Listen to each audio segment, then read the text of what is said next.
भारत आतंकवाद का मुद्दा ब्रिक्स समिट में जरूर उठाएगा। पड़ोसी देशों की हरकतों के बारे में ब्रिक्स के मेंबर्स को भी बताएगा। क्योंकि प्रधानमंत्री नरेंद्र मोदी ब्रिक्स की मीटिंग में हिस्सा लेने के लिए कल रूस जा रहे हैं। इस दौरान पाकिस्तान के वजीर आजम शहबाज शरीफ से भी मोदी की बात हो सकती है। इसके अलावा चीन के प्रेसिडेंट शी जिनपिंग से भी मोदी की मुलाकात होगी। इस मीटिंग से पहले आज भारत चीन के सीमा विवाद को लेकर एक बड़ी खबर आई। विदेश मंत्रालय ने कन्फर्म किया कि लद्दाख में लाइन ऑफ एक्चुअल कंट्रोल पर भारत और चीन के बीच पेट्रोलिंग के मुद्दे पर सहमति बन गई है। विदेश सचिव विक्रम मिश्री ने बताया कि 4 साल की तनातनी के बाद भारत और चीन एलएसी पर डिसएंगेजमेंट के लिए राजी हो गए हैं।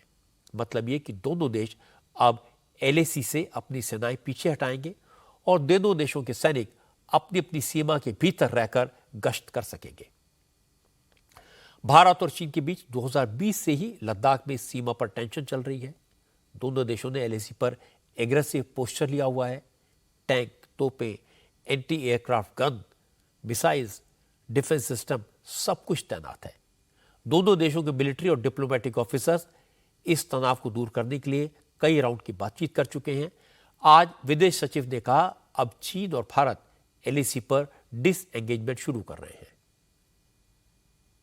Over the last several weeks, पिछले कुछ हफ्तों से चीन और भारत के डिप्लोमेट और मिलिट्री ऑफिसर एक दूसरे से लगातार बातचीत कर रहे थे। तमाम मंचों के जरिए एक दूसरे के संपर्क में थे और इन बातचीत के नतीजे में भारत और चीन की सीमा पर दोनों देशों के बीच वास्तविक नियंत्रण रेखा पर गश्त को लेकर सहमति बन गई है। इस वजह से दोनों देश डिसएंगेजमेंट करने और 2020 से खड़े हुए मसलों का समाधान करने पर राजी हो गए हैं और हम इस मामले में जल्द ही आगे जरूरी कदम उठाएंगे। मैंने कुछ दिन पहले आपसे कहा था कि तीसरी बार प्रधानमंत्री बनने के बाद से नरेंद्र मोदी एक एक करके उन सारे इश्यूज को हैंडल कर रहे हैं जिन्हें पिछले लोकसभा चुनाव में ऑपोजिशन ने इशू बनाने का प्रयास किया था। चीन के साथ बॉर्डर डिस्प्यूट ऐसा ही इशू है। काफी मशक्कत के बाद एलएसी पर पेट्रोलिंग को लेकर सहमति बनी है। 4 साल से चल रहा मसला अब खत्म होने के कगार पर है। लेकिन कांग्रेस को इससे भी प्रॉब्लम है।